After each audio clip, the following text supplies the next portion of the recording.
Hey, everybody. Welcome back. Hi, this is Rita. This is Amanda. And this is I Don't Know Her. The podcast where we talk about women who are totally fucking badass that you should probably know, maybe have been taught in a history class at some point, but you probably weren't. So I had a little bit of an interesting day. She did. So I think I've mentioned on the podcast that I am a librarian, a high school librarian. Upgrade from a teacher. All the great stuff, none of the bad stuff. Yes. And although today I woke up to a text message from my district saying that we had a threat of violence, specifically with a gun, from social media. So that meant that, you know, for like the first hour I was awake today, I wasn't sure if I was even going to work because I didn't know if school was going to get canceled, but it didn't. So I went to work and it was like ghost town city. It baffles me that you went to work. Like, honestly, I would have been like, nope, not today. Well, and I talked about it with like a whole bunch of my coworkers. I wouldn't send my kids to school. Mm-hmm.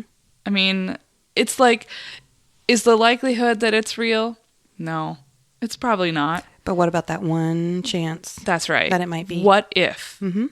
And we had increased police presence, and there was a news van when I got to work. Jeez. Yeah, so that was an interesting start to my day, and then the rest of my day was a boring slog with no kids, and I was like, teenagers, I miss you. Absence makes the heart grow fonder just a little bit. Yeah. I do love the teens I see every day and I work with, and they bring a lot of joy and humor to my life. And I think that that's something that gets lost when we talk about this kind of stuff. I don't know. Being a teacher is very hard, mm-hmm. and it's not for everyone. And sometimes you can start and it's the kind of job you want, and then mm-hmm. years in, you can be like, I'm not doing this. Or you just have to switch within. I don't know. I mean, it's a hard job. And I think that we don't need this other shit making it even harder. Well, like life and death stuff. It's like most of the time, yeah, you're going home and you're stressed and you're a little bit broken about something, but it's not, you know, her wife is telling me, you know, I don't want my wife to die as a librarian. Like, it's a dangerous job. Yeah, it's like, should she start wearing a vest? Should she? What is she supposed to do? I know. Build her a safe room? I don't know. Absolutely absurd. It is absurd. And so that's my news for the week, and I wish that wasn't the case, but it is. Yeah.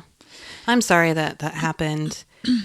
And I had seen that she had shared on her personal Facebook about it, and I was like, honestly, like, no.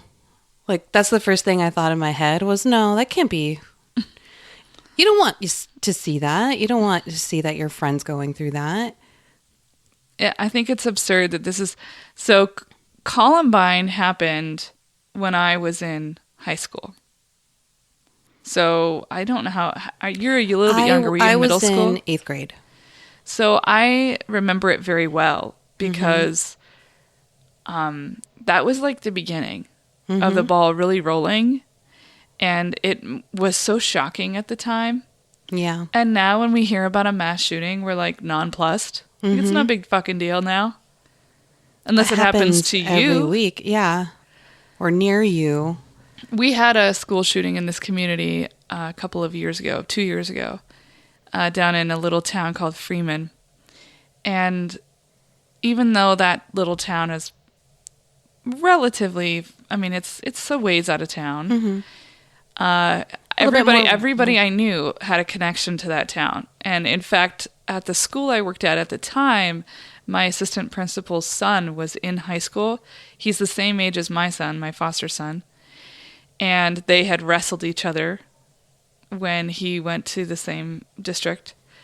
And so I knew her kid. And I found out, because I was texting her, I was like, oh my God, are you okay? How is your son? Mm-hmm. And I'm not going to say his name because of anonymity, but there was one person who was killed by the shooter, and he shot a few other people. And the only reason that he didn't kill more people was because he couldn't get his semi-automatic rifle to fire. Mm-hmm. So he was shooting people with his handgun. And one of the kids that got shot was a girl, and my friend's son was the one who did first aid and triage on her in the hallway and dragged her into the classroom. Jeez. Yeah, it was like this stuff is really super intense, and it's like not something you should have to experience as a teenager or as a teacher. I mean, that's like war zone shit. Yeah, not supposed to be in a school environment where, as a parent who sends a kid to school every day, you expect your child to be safe. They're going to school. They're supposed to be learning. They're supposed to be making friends and memories, not dying. Yeah. Oh, what a bummer we're starting on. No, huh? I'm sorry. Real problems, real shit. So Rita already told me that her story is a little more uplifting, and mine, not so much. Mm-hmm. So maybe I should go first so that we can end on a high note. How about that? Okay. All right. I can do that. I'm going to talk about, Jeanne Baret. Jeanne? Jeanne. We're going to talk about name shit in a minute. How do you spell it, by the way? It's Geanne. What? Okay. Yeah. I don't know her. She was the first woman to circumnavigate the globe. Ooh. Yeah. Okay, so Jeanne Baret, I did this like YouTube, how do you pronounce this name thing? Because her name's going to change eventually, and it's very close, so I wanted to make sure I got it right. Jeanne Baret was born July 27th, 1740 in La Camelle, or Autun. I don't know. They were like, one place said that, I don't know France anyway. In the Burgundy region of France. I don't know if this is like literally the most common name in France, but like everybody in my entire thing is going to be called Jeanne or Jean. Okay. Really? That's so a Smith of yeah. But it's like the first name, so it's like the John and the Jean. I don't know. Wow. Her father is Jeanne Baret, and her mother is Jeanne Pochard. No, other way around. Jeanne Baret, and her mother is Jeanne Pochard. And her father was a day laborer, and he was likely illiterate. Oh, wow. So she was poor. Mm-hmm. She grew up in what they would consider at the time a mixed family, because her mother was Protestant and her father was Catholic. Oh, that makes for some interesting dinner conversation. Especially at this time, right? Yeah. We're talking the mid 1740s or mid 1700s. So at the time, poor Protestants, peasants, right, were more likely to be literate because Protestants learned how to read the Bible. Okay. Whereas Catholics did not, because it was in Latin. Yeah. So that makes sense. Yeah. and all of the sermons and stuff were in Latin. So the Protestants were usually taught to read the Bible, and that's why they think that she learned how to read. Okay. Because she probably learned from the Bible. So other than being taught how to read by her mother, probably, she didn't have any formal education. She never went to school. However, her family taught her how to identify plants. Oh, like botany? Yeah. Okay. So she was really good at identifying plants and knowing the names of plants and what the properties of the plants and what they did. So she was called an herb woman. There's a couple of those in Washington. So as an herb woman, she supplied druggists, physicians, dentists, and veterinarians with herbal medicines, like any kind of thing that they need to make medicine. So she was the one who went out and she would cultivate these things and then bring them to them. Oh, that is so cool. There's actually a resurgence of that happening in the past 5 years. As there should be, because there's a lot of medicine in nature that we just don't use, that we should be using. So sometime between 1760 and 1764, so when she was in her early 20s, Jeanne became employed as a housekeeper for a man named Philibert Commerson. Whoa. Yeah, this is a terrible It's a name. terrible name. Philibert. So Hold me, Philibert. your eyes are so beautiful tonight, Philibert.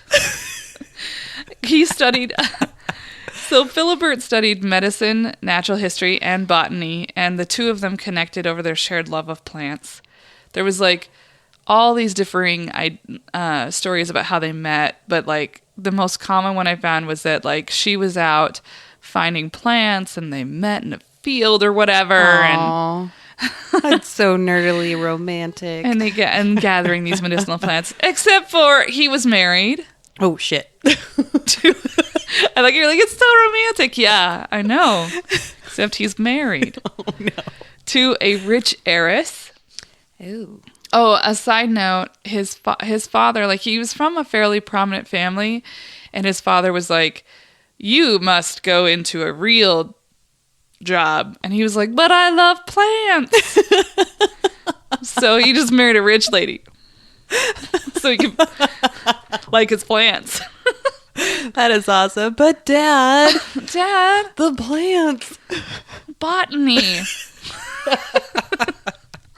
So he was married to this rich heiress, but he spent a lot of time with Jeanne, learning from her knowledge of medicinal plants, which he didn't know as much about. He knew like the identifications of things, but not what their properties were or what they could do. So his wife dies in childbirth in 1762. Mm-hmm. And after that, she moves in. Whoa.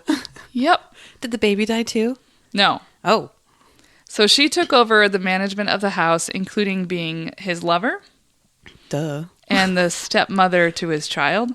And eventually she became pregnant herself in 1764. So she's 24. This is 2 years after the wife has died. She's pregnant with their first child. Wow. So French law at the time required women who became pregnant out of wedlock to get a certificate of pregnancy. It was like, you know, those stupid, like, fucking misogynistic assholes. What would you need a certificate for? This is why. Okay. They had to be able to name and prove who the father was. Oh, so you're not like a bastard or something like that? Or I think it was one, to shame the woman, but two, to also shame the man for not marrying her. Okay.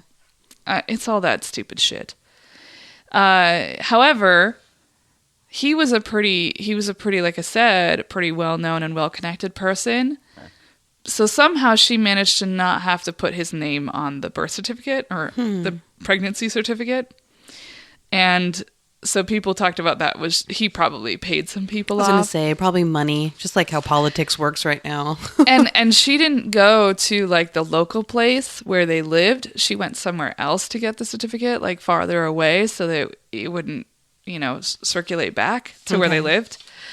So, but still, like eventually you can see a pregnancy. Exactly. So they didn't want everybody to know and whatever. So they decided to move away. And so Commerson also didn't want his kid anymore. Oh. Philibert. Philibert decided to pass off his kid to his brother-in-law, who was a priest. Which nowadays I don't think I would do. No. And he took his wife's inheritance and moved with Jeanne to Paris.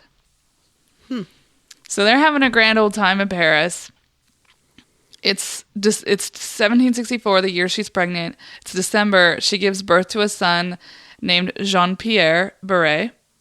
However, shortly after birth, she brought the boy to what was called the Paris Foundlings Hospital. So basically, she was giving him up for adoption. Okay. But the child died less than a year later in foster care. Oh. They're not good with kids. They're not. Sometime in around this point, Jeanne changed her name to Jeanne de Bonnefoy. I don't know why. I couldn't figure that out, but like she wrote that name in a few places. So now we're going to get to the meat of the story. Okay. So we've got this background about her and Philibert and the plants. So the French government announced that it was going to send 2 ships around the world to discover new territories for the glory of France. Mm-hmm. And the trip was specifically designed to find territories for the French to take over in the southern hemisphere. So that's gross. Mm-hmm. Colonization. So Louis Antoine de Bougainville, I don't know. Your guess is as good as mine. He's an explorer. He was chosen to lead the voyage, and they needed someone on board that was like some kind of plant hunter or botanist to be on the trip. So Philibert sort of maneuvered his way into getting the job. And he was supposed to gather and classify the flora and fauna that they found on islands and things like that. Mm-hmm. Philibert, by this point, was not in very good health. He had a lung condition, and he said he wanted an assistant. And, of course, he wants to bring Jeanne. Mm-hmm. The catch is that the French Navy explicitly forbid women on ships, period. Ooh. No women allowed, ever. It's because their menstrual cycles would cause the ocean to throw them off. Probably. It's always about the period. So they hatched a plan for Jeanne to dress as a man and join him on the voyage. In order to not get caught, they decided that they would have her board the ship and pretend to be strangers. And I read this like account of it where it was like she was going to show up like right as they were like going to leave, and she's going to be on the gangplank, and she's going to be like, please, sir, find me a job. Apparently they're English in my head. Not French. I was going to say something. I was like, So before leaving Paris, Commerson had drawn up a will in which he left, I guess in this case, Jeanne, a lump sum of 600, livres? I don't know. I think it's livres. Sure, okay. Livres. And back wages that he owed her for being a housekeeper or whatever, and he left all of his furniture to her. And this was done in order to shield him from any consequences in case that she was discovered on the ship. He wanted to be like, I had no idea. See, I left a will for this other person. Okay. In case I died. She was going to still get paid. So because of all of the equipment Commerson was bringing on board, the captain of the ship gave up his large cabin for the botanist and his assistant. Oh, goodness graciousness. How convenient. Right? So Jeanne took on the masculine version of her name, which is Jeanne. Okay. So if we were speaking in English, she went from being like Jeannie to Jean. Okay. So again, I had to write down like a phonetic pronunciation. So Jeannie is Jeanne and Jean is Jean. So Jean. So Jeannie. We're just going to call her Jeannie now. Yeah, we're just going to call her Jeannie now. She and Philibert shared a cabin together as lovers, but every day she would put on a chest bandage to flatten her breasts and go to work as... Wow, it goes back that far. Well, yeah. Oh, yeah. Definitely. Farther. Okay. And then she would go to work as Jeanne. The bandages, though, would prevent her from being able to take very deep breaths. They were wrapped real tight, and so she couldn't really breathe very well. And the other crew members noticed that she didn't ever relieve herself in front of others or get undressed in front of other men, and she was always carrying a loaded pistol, and they were like, We're French, we're pretty free-flowing people here. Why aren't you taking your pants off? No, do you know how they used to relieve themselves? Like on a ship? Yeah. They would piss on the deck, wouldn't they? No. Oh. I looked this up because I was like, why, like, how would they even know? Like, yeah, would they all share like a jar or something? I don't know. No, that's middle school boys. No, they had holes in the ship they would stick their penises through and pee out into the ocean. Oh, okay. So everybody else would be like, oh, it's time to take a leak or whatever. And they put their penises out the hole. And then she'd be like, nope, not doing that. She needed one of those cups. The cups that you pee in. Yeah, hose. Yeah. Got the hose on it. Then she could just tuck that right out. They would never have to see it. She could just hold it with her hand. Mm-hmm. Yeah. I don't know. She didn't plan. So obviously they like, people are starting to pick up on something, and they're like, this isn't right. So according to some historians and scholars who have studied this story, whenever she was questioned about, like, hey, I never saw your penis, she told them that in her past that she'd been captured by Ottoman Turks and they'd castrated her, and that she was now a eunuch, and she was embarrassed to be unclothed. And this also was supposed to explain her higher pitched voice. Oh, that's kind of smart. I know, she's not a dumb lady. Yeah. So eventually, though, I don't know exactly what happened, but she was at some point in the servants' cabin where all of the men are. Mm-hmm. And it's like open bunks. Okay. So she sleeps with a loaded pistol next to her, and more than a couple of times had to, like, fight men off of her because they were, like, curious. Mm-hmm. So they were on the ship, though, for 5 months before they were ever able to disembark to go somewhere, like, to actually do any exploring. Oh, wow. So in this time, long ass time. I know, 5 months, and there's nowhere to go. There's nothing to do. It's not like you have the internet. So, and they're going stir crazy. Like, why won't you show me? Yeah. Well, and Commerson had started to get really moody because he had these. They said he had a dog bite on his leg sometime before the voyage, and he kept having these, like, leg ulcers. It was gross. Smells nasty. I know. I was like, this is the guy? This is the guy? Put some plants on it. He's got, like, a lung problem and ulcers on his legs, and he's got a name that sounds like a disease. Philibert. I don't know.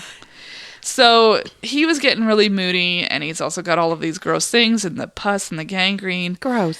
And she was getting sores and eczema on her chest from sweating all the time underneath that bandage, and it's rubbing against her skin. And so some people said she was in the cabin the whole time, like, with him, because eventually he was getting so sick he needed somebody to take care of him, and so she was in there taking care of him. I don't know how much time she was in the private cabin with him and how much time she was in the servants' cabin. So eventually, though, they go to Montevideo, Uruguay. And, of course, because he's got these ulcers on his legs and a lung condition, Jeannie did all of the work. So here's what she was doing. She carried all of the food for the day, the wooden presses for preserving samples, all of the field equipment, which included spades, glass vials for seeds, tiny boxes for insects, magnifying glasses, telescopes, a compass, a butterfly net. He referred to her as his beast of burden. What? It's a joke, you know. I'm just joking with you. Tap, tap on her forehead. Ugh. Anyway. So whenever they would disembark, she would go out and she did all of this. She'd climb up the sides of mountains, and she'd be in the jungles, and there'd be insects biting her, and she would do all of this work. And of course, he's the one who gets all of the credit because that's who they're going to write down in history. But she does discover in South America a vine that's got these beautiful pink and mauve and red flowers on it. Can you guess what they named it? Did they name it after Philibert? No, they named it the Bougainvillea. Okay. After the captain of the ship. Okay. So that's where that plant gets its name. I didn't know that. And it was discovered by a woman. Hey. Also not commonly known. So she successfully hid her sex from people for nearly a year. Jeez. And then they go to Tahiti. As soon as they land, they're, like, surrounded by Tahitians. Well, there are two stories. One story is they got off the boat and the Tahitians are surrounding her, and they're all, like, touching and poking at her and saying a word to her. Mm-hmm. And then she, like, scrambles back on. And then another version of the story is that she's on the ship. So I don't know if it's, like, they both happened, both situations happened, but she's on the ship, and there's a Tahitian man named Autoru, And he took one look at her and he called her a name. And the French felt that the translation of that was girl. Oh. But it's more likely that he called her, I think, what was called a mahu, which scholars believe was that was a Tahitian word that meant cross-dresser. Okay. And it was something closer to what we know in North America as two-spirit. Okay. And he was actually like saying like, oh, we have those too. They play really important roles. Mm-hmm. Cool that you have them. I'm glad you have them too, yeah. you white people. And then they went, burn her. Yeah, basically. Because they were like, I knew it! Like, you know, some of those crewmen who were like, she never put a penis in the hole. Oh my God. They were convinced. The crime of the century. So accounts vary as to what happened next, but more than one of the scholars I read point to a very brutal and horrific incident. Oh no. So some of the crew wanted to know for themselves, so they managed to take her loaded pistol from her and they raped her. Oh, jeez. And likely was gang raped. Mm-hmm. So multiple men. So after this, she's officially outed as a woman on board the ship, which is again against French law. So the captain, Bougainville, he has now this, like, it's going to be a mark on his record. Like, he's going to be, if he discovers any territory, if he does something really wonderful and great, it'll always be marked and scarred by the fact that he broke the law and he had a woman on his ship. So he's looking for the easiest, fastest way to get her the fuck off the ship. Mm-hmm. So I will say that about the rape, there isn't any hard evidence that this occurred, although I don't know what you would consider evidence when it's something that happened in the 1760s. Mm-hmm. I think there is hard evidence, and that's that 9 months later she had a baby. Oh, jeez. Yeah. I think that's pretty fucking hard evidence. Very hard evidence, yes. And that she was pregnant on the ship. Mm-hmm.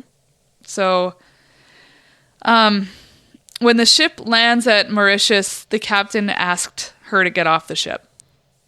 So she and Commerson leave the ship, and they are put up in an apartment of an administrator, a civil administrator who was from Paris.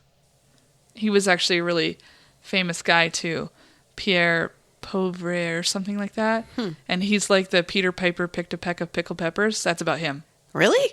Yeah. Okay. Side note. Weird side note. Weird side note. So they are in Paris in this apartment. She is pregnant. Oh, by the way, when they were on the ship, they all, like, almost everybody on the ship almost died before they got to Mauritius because they had run out of food. People had scurvy. Jeez. There was, Commerson had gangrene in his leg. She was starving and she was pregnant, right? So she's literally starving. Her baby's starving. It's just so bad. Sounds nasty. They decided when they got to Mauritius that the ship would stay in Mauritius for a while. They would have an extended stay. Mm-hmm. And it was during the time when they're on this extended stay, they discovered that this guy from Paris, who's like a French official of some kind, is there. So the captain was like, oh, good. You can stay here. Okay, bye. And then got on the ship and fucking peaced out. So they're like left. They can't leave Mauritius. They have nowhere to go. So when it comes time to deliver the baby, they go up to a plantation in the northern part of the island. And there was this, like, I don't know, guy there. But she gave birth and left the baby there. Okay, another just, I'm good. I guess.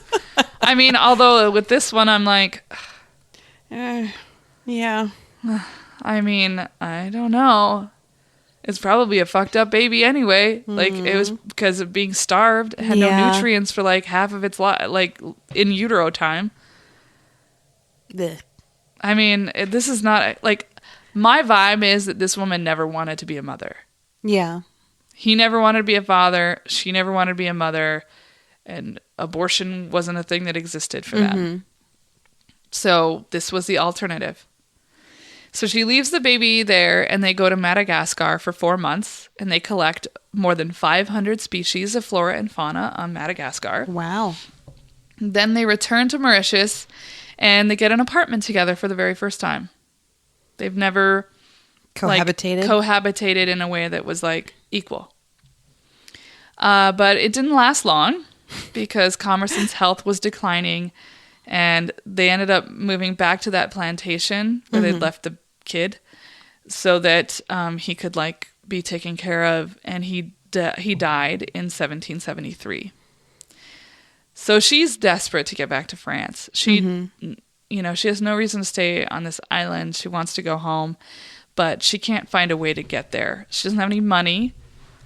Doesn't have any transportation. No transportation, and it's far enough away that she needs somebody to help her out. So she starts working as a barmaid, and at one of them, it said that she actually ran a tavern. Like she had worked her way up to running a tavern. And she was also doing her herb woman stuff, where she would go and she would find plants and sell them to people. Probably trade and make some kind of living on it. Yeah, something like that. So one day, she's working behind the bar, and she meets a French soldier who is, you guessed it, Jeanne. I'm just going to count them up at this point. Her name is Jeanne, or Jeannie. Her father's name was Jean. Her mother's name was Jeannie. When she had her first child, she named it Jean. And then she changed her name to Jean. And my goodness. Now she's met a man named Jean. So this reminds me of, if anybody out there knows Goodfellas, that's my favorite movie in the entire fucking world. And when he's introducing everybody's sons are either Peter or Paul, and all their daughters are named Marie, and then they marry other girls named Marie. And so this is my nephew Peter, and this is Peter, this is Pete, this is Petey. Yeah, I know. I think it's funny when there's just super. It's obviously just a very common name. So she meets Jean Dubernay. And they get married in 1774, and it was like, we're not sure if they got married out of convenience or love. And I was like, all signs point to convenience. And she was able to get on a ship with him, headed back to France for the very first time. And when she was getting on the ship, her last name was Baret with one R, but she didn't want anybody to recognize her name, so she wrote her name with 2 R's, and I was like, clever. No one's gonna know. No one will ever put 2 and 2 together. It's gonna add an R. So it takes a few months, but they land on French soil in 1774, and at that moment she becomes the first woman to circumnavigate the globe. Wow. But there was no ceremony or celebration or a record of achievement when she arrived, like there had been when the ship originally that she was on had disembarked. So Jeanne and her husband fulfilled the terms of the will that Commerson had left. So remember that will he'd left? Yes. Yeah. Bitch cashed in. yeah. And it was great because like she'd never had anything, and she was like, I don't know, we're gonna have nothing when we get there. And so he had left her this will, and so there was all this stuff in there for her, including this inheritance of 600 livres, which was to her a fortune. Also due because she worked so hard. I agree. She was owed something, some kind of compensation. But because they weren't married and there was all of this like controversy about her doing all these things, it was like, I guess it would have been pretty standard and especially because she just like wasn't around for years, it would have been pretty standard for the family of his family to just take all of that. But they were actually really generous, and they gave her the apartment or something like that, but they gave her the furniture, they gave her those back wages, they gave her the 600 livres, like, they were like, yeah, have it all, buddy. Wow. So, that was great, right? Because she had something to live on, and eventually she was recognized for her contributions as a naturalist from the French Navy. Oh. They were like, oh yeah, she was shocking. an important naturalist. And a lot of people were like, who, what? how did that happen? And there is a theory that the captain of the ship was quite fond of her, which is why he didn't get as mad. Like, his personal journal, he just sort of like was like, yeah, she was a woman, no big deal. Like, he didn't really dwell on it. He didn't make a big deal about it, you know. And so a lot of people think that he watched her work super hard. They talked about how, like, because she was heaving around all this heavy ass equipment all the time, that the crew was like, well, maybe she is a man because she's doing all this hard work. And so, you know, he really respected her hard work, and he knew that she was doing all this stuff, and this guy was just like lying around being like, my leg hurts. So the theory is that he was like, I think we should commend this woman. So because of this recognition, she receives a pension of 200 livres a year for the rest of her life. Wow. Yeah. That's pretty cool. And on August 5th, 1807, at the tender age of only 67, Jeanne Baret dies. Yeah. I mean, it was not very uplifting. There's like rape and abandoned children everywhere. And fucking Jeans and Jeans, I don't know. But we did get the bougainvillea out of it. That is fascinating, though. Yeah, she was. I thought it was really interesting. Also, we've got cross-dressing. Yeah. And daring. Yeah, there's just some cool stuff happening there. My sources, I found this really cool little website called Forgotten Newsmakers. Ooh. And a couple of years ago, there was a book that came out about her that, like, really made a splash about her story. And she's just now kind of getting this recognition. And so there was an NPR article about it. And then also I used some of the Wikipedia page on her. That is awesome. Yeah. I liked it. It was interesting, at least. Yeah, it was. It wasn't as, like, you know, it wasn't like my last one where there was a bunch of weird shit going on. Well, yeah, your last one was a weirdo. But I just was like, when I got to the rape part, I was like, oh God, should I just not do this? Because I was like, this is terrible. Not that rape isn't obviously a reality we are very fucking familiar with. It's just, God, do we need to be reminded? We all do live with it. Yeah.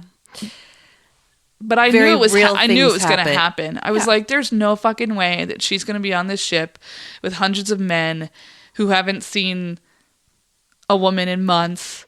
And it's a toxic culture to begin with. And they're all going fucking crazy because they have nothing else to do. I was like, there's no way this is going to end up where she doesn't get raped. But, like, according to the thing I read, like, the rape happens, and then the captain guy gave her own room, her own cabin. Oh, wow. Private cabin after that.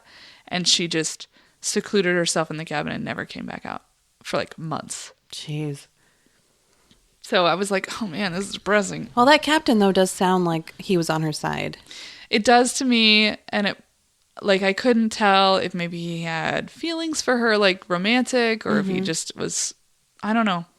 They don't know because the way, like, they only have his journal. His journal about the trip and stuff, and there's nothing to indicate that he had romantic feelings, but because of the way that she got this pension at the end, people were like, yeah, pretty sure. Pretty sure he had something for her.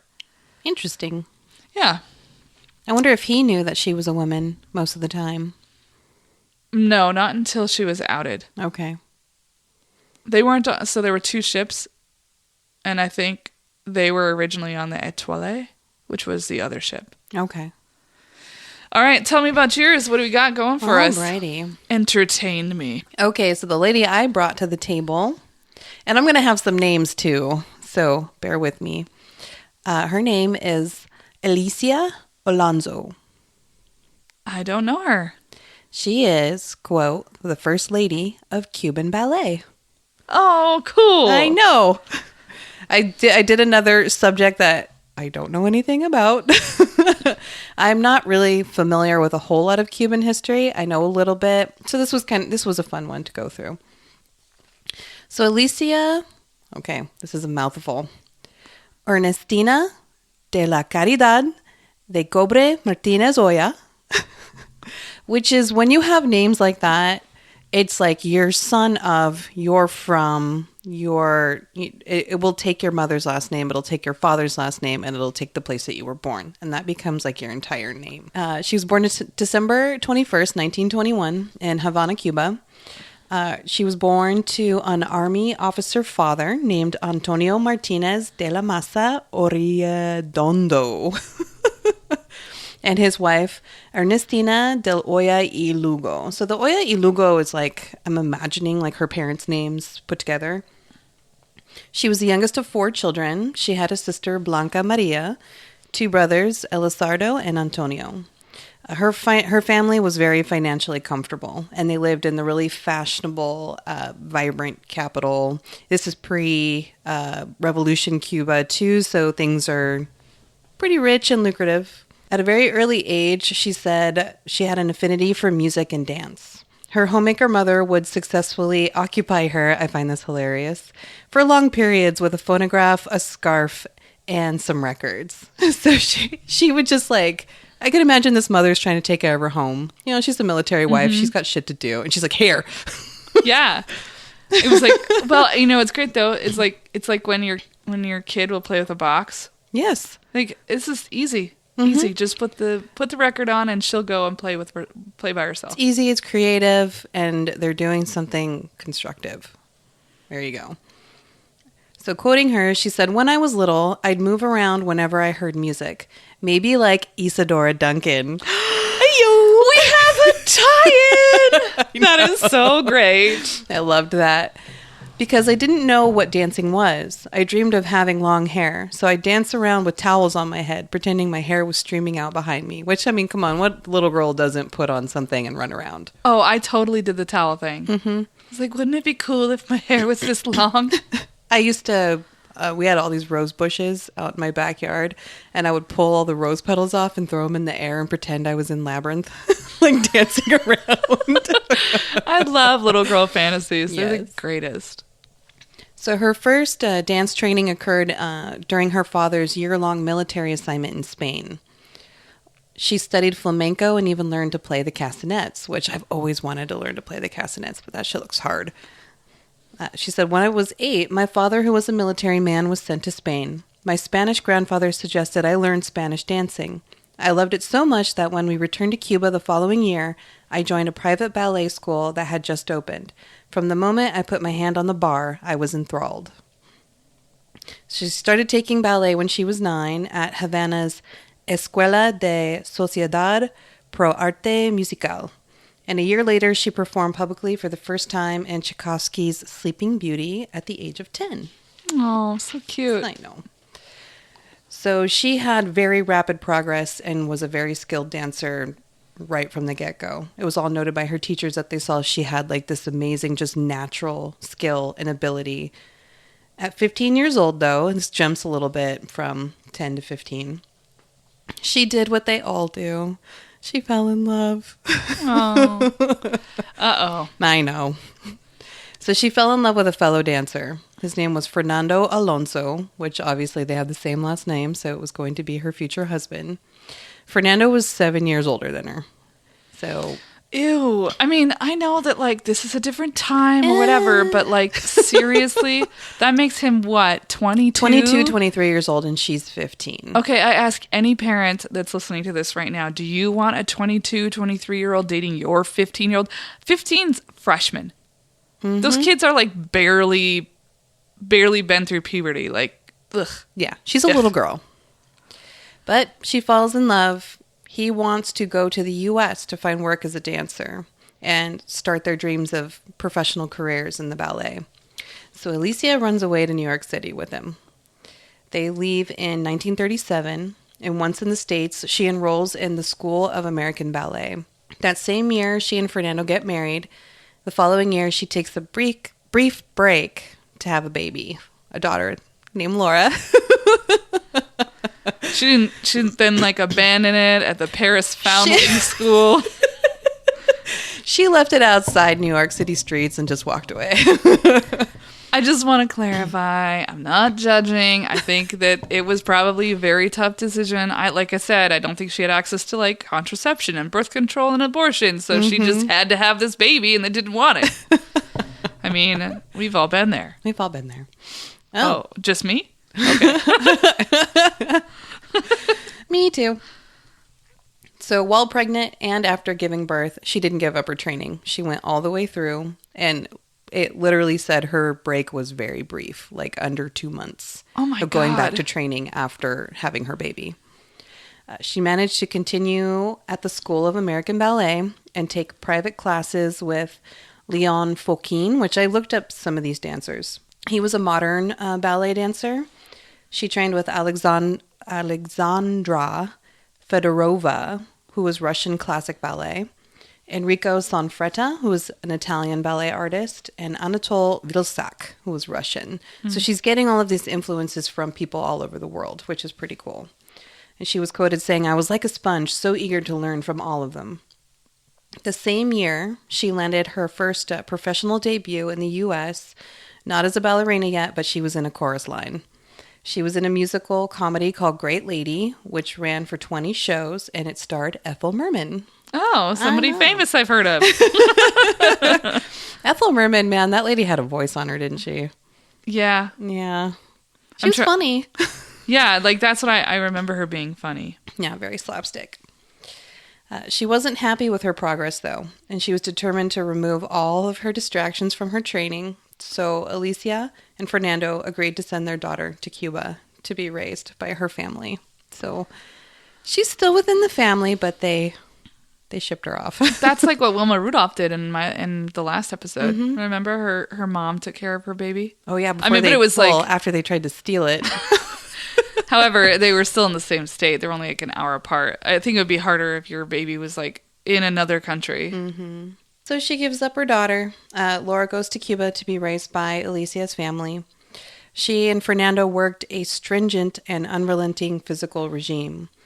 She had a dancer friend named Agnes de Mille that recalled later wondering how they could put themselves through such grueling pain and sacrifice, giving up their kid, and then they were constantly training all the time. It was like they were obsessed with it. Yeah, but I would say that like if you gave up your kid and then just like slacked off, you know what I mean? Like if you're going to do this thing that is probably looked down upon by your family and society, you want to prove why. Like, this is the why. I have to work as hard as I possibly can because I have to show that it was worth it, even if it's just to myself.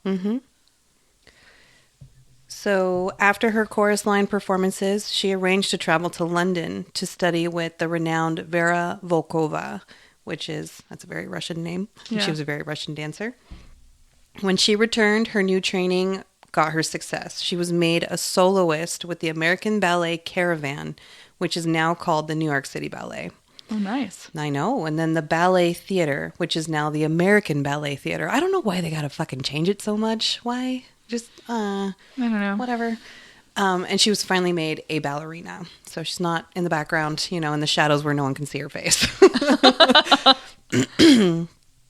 In 1941, at 20 years old, with the Ballet Theater, she landed a high-profile solo and became part of the Corps de Ballet, which is a group of dancers who perform together as a company. So it's like you're not, soloists are great, but when you have a company, you get more shows. You're able to practice as a team together. There's benefits to it. So she had to do 90 minutes of demanding exercise every morning with the company. Alicia, though, chose to do a second class at another school because they wouldn't let her do it twice in one day with her company. She went to another school, and she did that each night before her performances. She would do an elaborate warm-up that her and Fernando had come up with themselves, after which she would go to the dressing room, literally dry off all of her soaking wet clothes and body because it was so intense, and then she would go perform. This sounds like a problem. This sounds like you've got an obsessive disorder. So accounts from this period say that Alicia would go on to give just amazing, brilliant performances, but her routine worried people. They were like, "You're in this, girl." Yeah. Yeah, it's like what do they call that? The people who over-exercise. Yeah, there's a name for it. It's another Not me.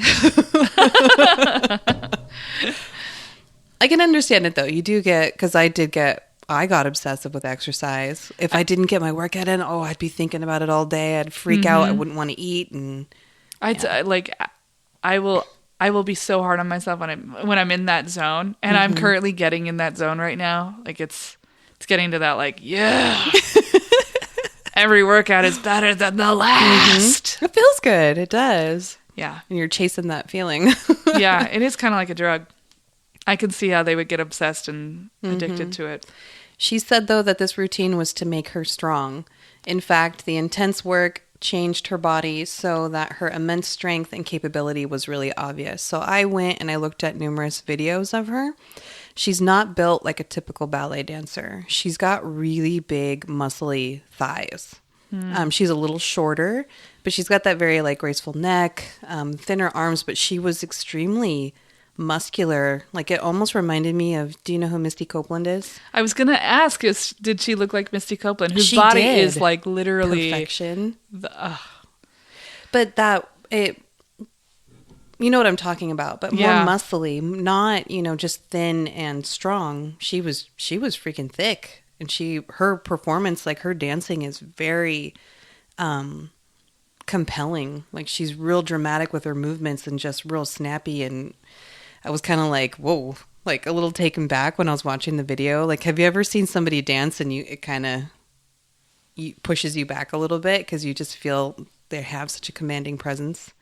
I've probably seen dancers like that. I've seen dancers like that, and it was pretty cool. Critics took notice of her and her commanding performances, and they wrote rave reviews, calling her a rising star. Everything stopped short, though, for Alicia. She had a very long time disability that she didn't let a lot of people know. She was suffering from loss of vision. Oh, no. Mm-hmm. It had been steadily worsening. She was losing peripheral sight, and she was getting temporary blindness. Oh, that's one of my fears. I have spots in my eyes. And you're afraid of losing your eyesight? Yeah, I'm afraid that I'll lose my eyesight. My mom started to kind of lose her eyesight. Ugh. Actually, my bigger fear is that I'm going to continue right now to lose my hearing. You were telling me about that, yeah. Yeah, because I've been continuing to have inner ear issues. And when I was a kid, I had a really bad problem with inner ear stuff and had to have surgery and whatever. And I lost my hearing for a while and had to have hearing aid and whatever. Mm-hmm. So yeah, I've been compensating my whole life that like literally 2018 is the first time I've ever talked about it out loud to anybody. I was like, I didn't know about it. Holy shit. I should probably tell people that I have like a hearing problem. Mm-hmm. It is part of my life. Like sometimes it's hard for me when we do our podcast because we have, in case you're not aware, we have these like pop filters that go in front of our microphones. So I can't actually see Rita's mouth when she's talking. Yeah. And I am a lip reader. Like that's how I've compensated my whole life. So if there are times when I'll just like smile and nod at her because I'm like, I don't know what she's saying. So it is fascinating. I'm also eventually we're going to get headphones and that won't be a problem. That would be awesome. I do have some, not as bad as Amanda, but I do have hearing loss in one side of on my left side. And I work in service, customer service. And a lot of times people will say something and I'm 2 feet away from them and I can't hear anything. It's really mumbled. And I just kind of smile and nod. And my coworkers have noticed now. And they're like, you didn't hear shit, did you? I'm like, no, can you? And I'll have to turn to my right side so that they can talk into my good ear. Yeah, I've had to do that a lot too, especially with like little kids. Mm-hmm.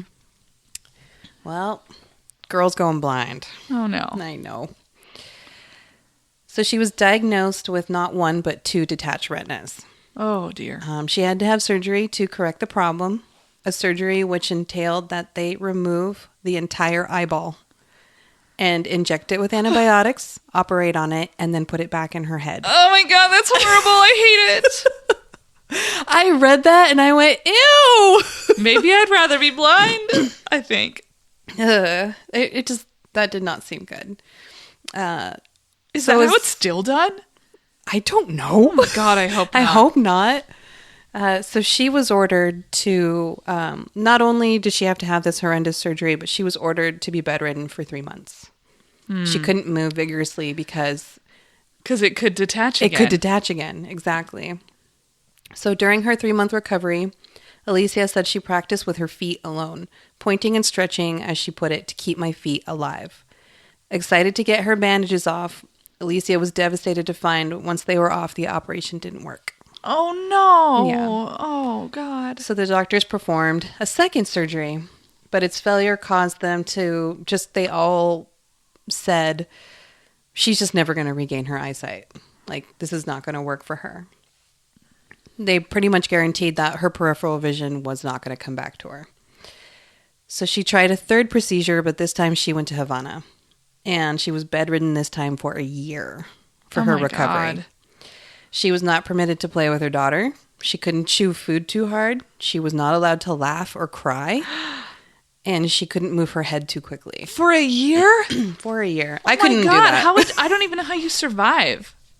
No. So Fernando sat with her every day. Her eyes were covered in bandages, and they would use their fingers in each other's hands to continue to teach each other dancing routines. Oh my God, that's sweet. Alicia said, I danced in my mind, blinded, motionless, flat on my back. I taught myself to dance Giselle, which is a famous play or ballet. This is a career where you must exercise every day, almost to the extreme. You cannot stop working, not only your body, but your brain. When she was allowed to leave her bed, dancing, of course, was out of the question, but she would tell people she was walking her dogs, but she was going to, against doctor's orders, the ballet studio, and she was still working out. She began feeling confident again, but then during her recovery, a hurricane struck Havana, and she was injured in the hurricane. Oh, no. Yeah, so a door in her home shattered, and it sprayed glass and splinters all over her face and body, and she sustained injuries on all parts of her body, not like no broken bones, things like that. But miraculously, her eyes were not injured. Oh my God, thank God. And after this, the doctor said that he cleared her that she could start dancing again. Because he said if she could sustain, like her body could handle this door being burst in her face and her retinas didn't detach, that dancing wouldn't be harmful to her. So in 1943, Alicia traveled back to New York to the ballet theater to begin rebuilding her skills. And then out of the blue, she is offered the lead in Giselle, which was the play that she played in her mind. Yeah, that she did in her hand, right? Because the theater's prima ballerina was injured. So it's not only like she getting back and she's rusty. They're like, oh, hey, do you want the lead in this play? that you've never done before. Oh my God, it'd be so much pressure. Yeah. So she, of course, accepted. She went back to her vigorous training routines. Her performance in Giselle was deemed one of the greatest in that role, and critics declared her a new star. She was promoted to principal dancer of the company and danced the role of Giselle until 1948. So she did that role for 5 years. Wow, impressive. Yeah. She also performed in Swan Lake, which I watched some video of her dancing in Swan Lake. It was fucking amazing. She was the Black Swan. Nice. Maybe we should try to put that on the social media. Yeah. She did roles in Anthony Tudor's Undertow, which these are a couple of ballets. I don't know what they are. Balanchine's Theme and Variations, and a world premiere in DeMille's dramatic ballet, Fall River Legend. So this time in her career, she developed a reputation as an intensely dramatic dancer, as well as an ultra-pure technician and supremely skilled interpreter of classic and romantic dance.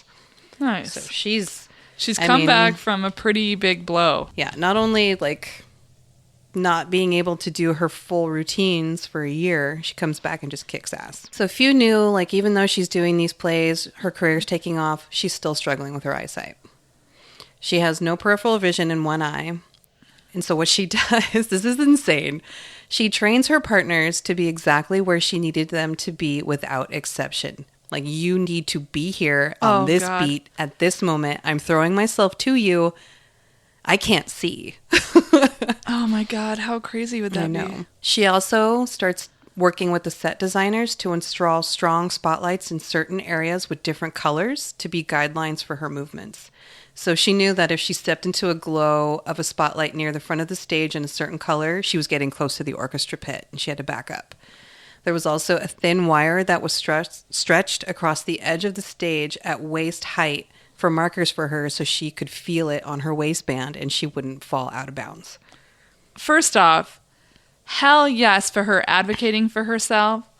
This is well before the American Disabilities Act, where people were required to, do the bare minimum. This is great. I love that she was advocating for herself. I also appreciate that they did accommodate her and do things for her that would help her. Stay safe. Yeah, that's great. So this is a quote from her. It says, "I could hardly see the wings from the stage. I could not see how to get in and out. I had to memorize everything. If there was a light, it meant up and front. When you turn, it means your right side. I had to have a map in my brain. I still have that habit of studying everything. When I danced in Carmen, I would run and throw myself into my partner's eyes. I couldn't see him, but I could hear his voice, and he said, 'Here, here.'"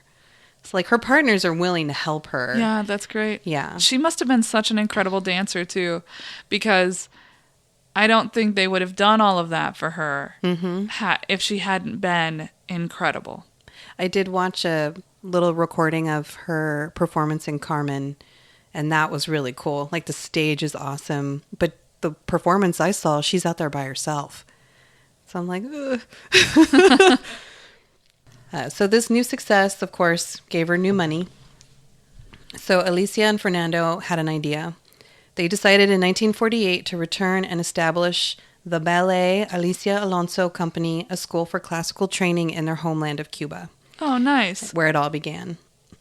So she's quoted as saying, "Art is universal, but not the artist. I chose to come back to Cuba because artists have roots, and my roots are here. I came back because my country needed me." So around this time, there are no classical training schools for ballet in Cuba. There's actually not a lot in Cuba that is being sustained art and music-wise because of Batista, which I don't know if you're familiar with the dictator. Very little. Like, I know, literally less than the bare minimum. Yeah. So with funding from the Cuban government, Alicia also personally supported the company with her own personal revenue. So her life savings, she put it into the company. They were successful in training hundreds of dancers, incorporating Cuban styles of music, or Cuban styles of dance, mixed with classical styles of ballet, forming a new style of dance that the world had never seen before. Oh, so cool. Did they name it? Did they have a name? Just Cuban ballet. I love that idea, though. Yes. Fusion. But in 1956, the political situation in Cuba was becoming unstable. So Alicia was very vocally opposed and publicly outraged at the dictator Batista for how he was running the country. He was basically a man out for money and power and screw the little people. I mean, does that sound familiar? Oh my God. I'm giving her the I fucking hate Donald Trump look. So Batista had taken control and had support of the mafia and American business interests. So what he was doing, he was bringing a lot of companies into Cuba, and he was getting money for it. The government was getting money for it, but the people who actually lived and Cuba was their home were getting fucked. Yeah. So he repressed anyone who stood against his path. So declaring that all artists and intellectuals were left-wing sympathizers, he started to defund all of the arts and music in Cuba. Like, you could seriously get in trouble. If people were playing music out on the street, you could get arrested. Oh my gosh. Yeah. So bribes were offered to her for silencing her opposition, and her life was openly in danger. The government ended up pulling all the funding from her school, and she had to close her company. Oh, man. Yeah. So she went, she decided, where can I go? I'm being invited to all these different places. She's still a really well-known dancer. So she goes to the Soviet Union. So she went from one dictatorship to another? Yeah. Oh, God. Okay. So she was actually invited. So the Cold War was in full swing. No Western dancer had been asked to cross over to the Iron Curtain, and she was invited to some of the most prestigious Russian dance stages. So she went. She performed as guest artist a guest artist with companies throughout the world and danced under top choreographers of the era, including George Balanchine, which I looked him up, and the guy's a pretty big fucking deal. And the Agnes de Mille. Balanchine actually created a ballet just for her. What was it called? It was what was it? It was in another language. I didn't write it down. It was the something de Alonso, so it was after her last name. Okay. And she started mounting her own productions at this time, including another, like a rendition of Giselle, that play that she had done. She did that for the Paris Opera, but she choreographed everything. She kind of revamped it. Wow. So she's doing that. She's traveling. She's hitting every stage that she can. The rise of Fidel Castro happens. And he actually personally encouraged her to come back to Cuba. And he wanted her to reopen her ballet company and school. And he vowed to increase funding to the nation's languishing cultural programs and fund her new school with $200,000 and call it the Ballet Nacional de Cuba. So her core of teachers, like as she's going, before she came back to Cuba, she was meeting all these other different dancers. She recruited them to come and teach at her school in Cuba. Nice. And throughout Cuba, she wanted to find talented youth and then fund and manage their training. She says, I go all over the island to every one of the tiny mountain villages to find children who want to dance. So she's taking this opportunity to restart her school, and she's saying it's for everybody. But she mainly was saying, I didn't know if this was a good thing or a bad thing. She was saying it's for Cubans. She was like, there were other people from like New York that she had met that would want to come down and maybe see if they wanted to train with her. But she was like, no, this is for the Cuban people, and this is for Cuba. I think that's good. I mean, there are other schools in other places for a reason. Mm-hmm. There's only her school in Cuba. Yeah. I didn't know whether or not I wanted to mention that, but I was like, I don't feel like it's a bad thing. No, I don't think so. No. She also made a point of her school to encourage equal opportunity for male and female dancers. So she said, like, the male dancers in Cuba was not a thing. And especially in ballet, there was a real low percentage of male dancers. It was mostly female. So she wanted to make sure that she went out and reached out not to just females, but to males as well, to make sure that they had a chance. If they wanted to dance, you can dance. She made sure the dancers were financially taken care of while they were learning. So their housing, their materials, their shoes, food, she was like, we will take care of it for you. I don't, like... So, is this because of how much money Castro's giving her? It's what started it, yeah. This is like, that's a lot of money. Mm-hmm. To be able to, it's basically the government is going to take care of your education. Yeah, that's crazy. Which is cray-cray. So her company began to establish itself in Eastern and Western Europe and Canada. But due to her affiliation with Castro, the U.S. would not invite her to perform in the States. That makes sense. That makes sense. That's like what Isadora Duncan was like, look at my red breast! Yeah, you're not allowed back. Yeah. And also, Castro and the Cuban government said, hey girl, you can't go over there either. You're not allowed. I was going to say, like, I'm pretty sure that feeling was mutual. Yeah, they were both like, hiss, boo, hiss, boo. So within several years, though, her dancers were getting international dance, like they were winning international dance competitions, and she danced around them. She danced in Mexico, she danced in Canada. She was like, fuck you, America. She said that her company was very much part of the Cuban Revolution. She wanted her dancers to bring the beauty and excitement of ballet to the island nation's workers and farmers who had no experience with artistic expression. Also, a common core that Cuba was one. She and her dancers would do service for the surrounding communities, and they would even go in and help with the harvest for crops and fields. So this is very, like, communist, though, isn't it? Like, everybody participates, everybody puts in a hand, but yeah, also but it also benefits. Just feels like it's community-oriented, right? Yeah. Like, it's maybe because the perception of ballet is that it's only for upper-class people. Mm-hmm. I feel like she's sort of saying, no, it can be for everyone. For everybody. There's quite a few interviews, too, with people that were her students and who are still her students. And they were saying that they would have never been able to flourish and travel and succeed in dance if it hadn't been for her physically going out and finding dancers in rural areas. Yeah. So in 1971, the company was invited to embark upon a North American tour. So the States were like, okay, you can come in. Though she was in her 50s and nearly blind, she performed as well as her students performing. She had another operation allowing her to continue to perform, but her eyesight was still in and out. She danced through the 1970s and 80s with probably the most prestigious ballet companies in the world. And also with her company, she brought them with her, the Ballet Nacional de Cuba.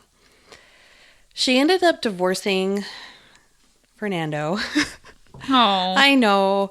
They did so much together. He also was part of this school and company with her. But I read this interview where she sounded kind of salty towards him. Oh. Yeah. She was saying that, Fernando got all this recognition for what he did, but people didn't know that it was because of me. And I guess he invented a new training style where he had people close their eyes to figure out balance. And she was like, no, that was me because I was blind. Oh, that mansplaining jerk. Oh, so I understand the saltiness and yeah, I'd be pretty fucking salty. Yeah. I'd be like, okay, he just co-opted my goddamn disability. Yeah. Fucker. And not that he was a wonderful dancer. I watched him too. Fantastic. But, come on, dude. But problematic? Yeah. So she divorced Fernando, but she got remarried to Pedro Simon. He was a writer and a lawyer. And by the 1990s, Alicia was still performing as a principal dancer in the Havana-based ballet. A dancer? Principal dancer. I just had to be a real big shit about that. See, this is why I'm whining. In January 1990, as part of the celebration of the 50th anniversary of the American Ballet Theater, which is where she started, Alicia danced the part of Swan Lake at the Metropolitan Opera House. So she went back to her Swan Lake performance, which was amazing. She was the only founding member of that company that was still dancing. So in 1998, Alicia received Cuba's highest level of civil decoration, the title of Heroine of Labor of the Republic of Cuba. It was a great honor for a woman who had remained committed to her country through adversity, even as artists of all ranks were fleeing at the time. In 2002, she was named honorary ambassador on the occasion of her 70th anniversary of dancing. Nice. 70 years. She said, I have lived well. I have achieved a lot. I am aware that I made history. I planted a seed which grew into a tree, and the fruits have been exported all over the world. That's beautiful. Isn't it? So Alicia has won and been honored with over 30 awards for dance, honorary doctorates. She won the Hero of Labor in Cuba. Cuba has given her every single award that they could think of. They're like, thanks for being loyal. Yeah, they were like, thanks for not running away. Cuba is very, very proud of her because she did stick around, and also she did a betterment for the people of Cuba. Yeah, absolutely. Which was one thing that really struck me with her passion of leaving her country, and learning something and earning something and succeeding, and then coming back and giving back. Yeah, I think that's admirable. Very.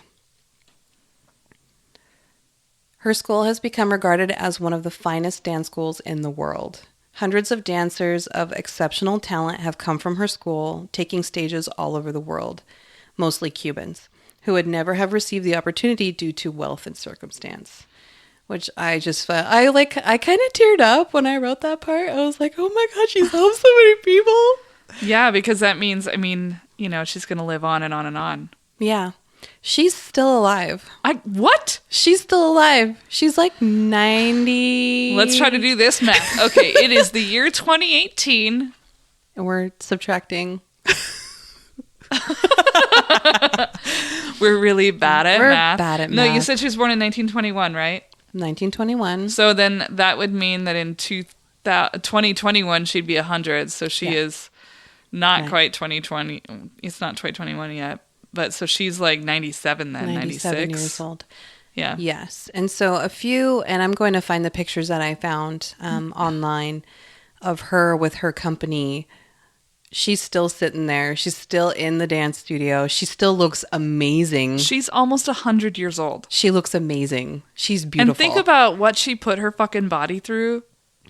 Mm-hmm. Is she completely blind now?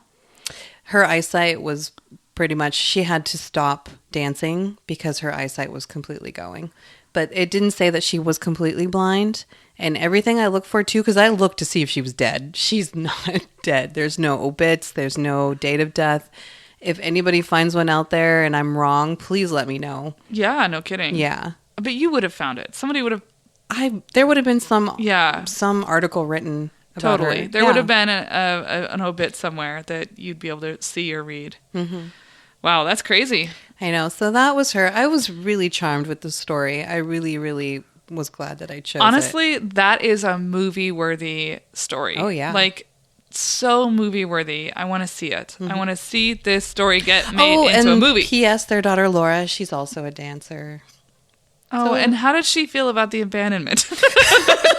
I don't think she's too salty. Her mom came back. Yeah, I guess she came back when she was young, so it's probably okay. It's right. It's probably okay. She probably doesn't have lifelong abandonment issues. Amanda's right? wearing that awkward smile, like, I don't know how to feel about this. Yeah. But I scoured and scoured. I got a lot of information from culturekiosk.com, progresso.com, spainalive.com, encyclopedia.com, a history of Cuba, Wikipedia, and then also some personal pages that were dedicated to Alicia Alonso and her dance company. And her dance company is still in existence. Nice. And her dancers are amazing. I know. I watched a lot of ballet. That's great. I don't know a lot about ballet. And when I did Isadora Duncan, I was like, I'm learning new things, which I love. It's my favorite thing in the world. I love learning a new thing every day. So I learned a little bit about circumnavigating the globe. And now I've learned a little bit about ballet and a Cuban woman who apparently I should have already known about. Have you seen a lot of traditional Cuban dance? Probably a little bit, but not a lot, I would say.